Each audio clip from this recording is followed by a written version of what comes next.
ঠাকুর মা ও স্বামীজির চরণে প্রণাম জানিয়ে শ্রী শ্রী রামকৃষ্ণ কথামৃত থেকে কিছু অংশ পাঠ করছি। সকলে আনন্দ করিতেছেন। ঠাকুর কেশবকে বলিতেছেন, তুমি প্রকৃতি দেখে শিষ্য করো না, তাই রূপ ভেঙে ভেঙে যায়। মানুষগুলি দেখতে সব একরকম, কিন্তু ভিন্ন প্রকৃতির। কারো ভিতর সত্ত্বগুণ বেশি, কারো রজগুণ বেশি, কারো তমগুণ। পুলিগুলি দেখতে সব একরকম, কিন্তু কারো ভেতর ক্ষীরের পোর, কারো ভেতর নারকেলের ছাই, কারো ভেতর কলাইয়ের পোর। সকলের হাস্য। আমার কি ভাব জানো? আমি খাই দাই থাকি, আর সব মা জানে। আমার 3 কথাতে গায়ে কাঁটা বাঁধে: গুরু, কর্তা আর বাবা। গুরু এক সচ্চিদানন্দ, তিনিই শিক্ষা দেবেন। আমার সন্তান ভাব। মানুষ গুরু মেলে লাখ লাখ। গুরু সকলেই হতে চায়, শিষ্য কে হতে চায়? লোকশিক্ষা দেয়া বড় কঠিন। যদি তিনি সাক্ষাৎকার হন আর আদেশ দেন, তাহলে হতে পারে। নারদ শুকাদিদের আদেশ হয়েছিল, শঙ্করের আদেশ হয়েছিল। আদেশ না হলে কে তোমার কথা শুনবে? কলকাতার হুজুগ তো জানো, যতক্ষণ কাঠ জাল দুধ ফোঁস করে ফোলে। কাঠ টেনে নিলে কোথাও কিচ্ছু নাই।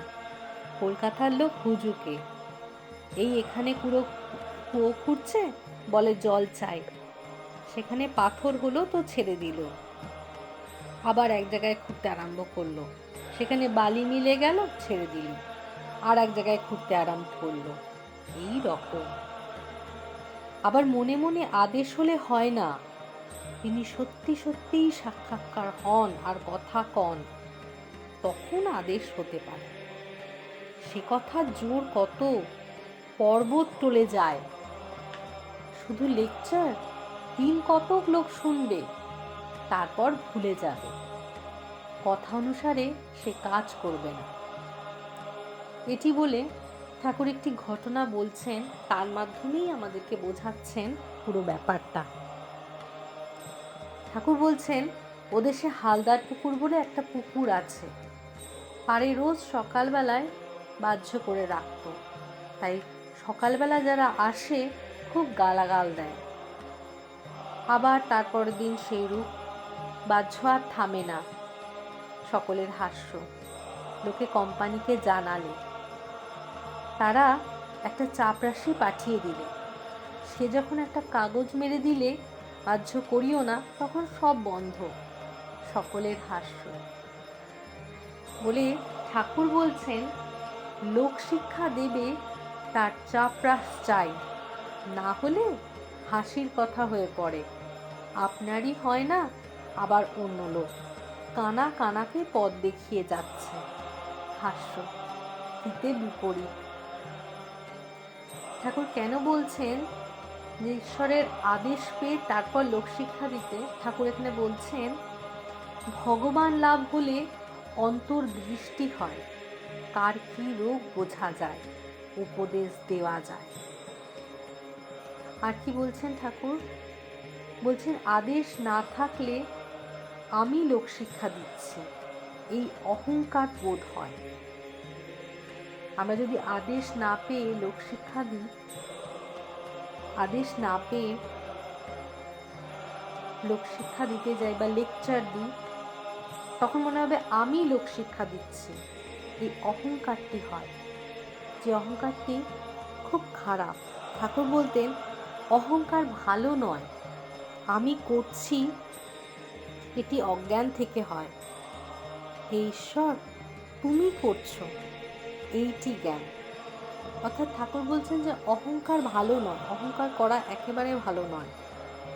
আমি করছি, এটি অজ্ঞান থেকে হয়, এটি হচ্ছে অহংকার। আর তার থেকে বেরোনোর জন্য ঠাকুর বলছেন যে হে ঈশ্বর, তুমি করছো, এইটি জ্ঞান। ঈশ্বর কর্তা আর সব অকর্তা। জীব যখন বলে, হে ঈশ্বর, আমি কর্তা নই, তুমিই কর্তা, আমি যন্ত্র, তুমি যন্ত্রী, জীবের সংসার যন্ত্রণা শেষ হয়, তখনই জীবের মুক্তি হয়। অর্থাৎ ঠাকুর বলে দিচ্ছেন যে কিভাবে আমাদের মুক্তি হবে। ঠাকুর বলছেন যে সকলকে মনে করতে যে হে ঈশ্বর, আমি কর্তা নই, তুমি কর্তা, আমি যন্ত্র, তুমি যন্ত্রী, তবেই জীবের সংসার যন্ত্রণা শেষ হয়, তখনই জীবের মুক্তি হয়। আর এই কর্মক্ষেত্রে আসতে হয় না। অহংকার হয় অজ্ঞানে। অজ্ঞানে বোধ হয় আমি কর্তা, ঈশ্বর কর্তা, ঈশ্বরই সব করাচ্ছেন, আমি কিচ্ছু করছি না। এই বোধ হয়ে গেলে সে জীবন মুক্ত। আমি কর্তা, আমি কর্তা, এই বোধ থেকে যত দুঃখ, যত অশান্তি। ঠাকুর বলছেন আমরা যদি সবসময় মনে করি বা আমাদের যদি মনে এটি থাকে যে আমি কর্তা, আমি সব করছি, এই বোধটা থেকেই যত দুঃখ, যত অশান্তি আসছে।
আর ঠাকুর বলছেন সেই দুঃখ আর অশান্তির থেকে মুক্তির উপায় ঈশ্বর কর্তা, ঈশ্বরই সব করাচ্ছেন, আমি কিছু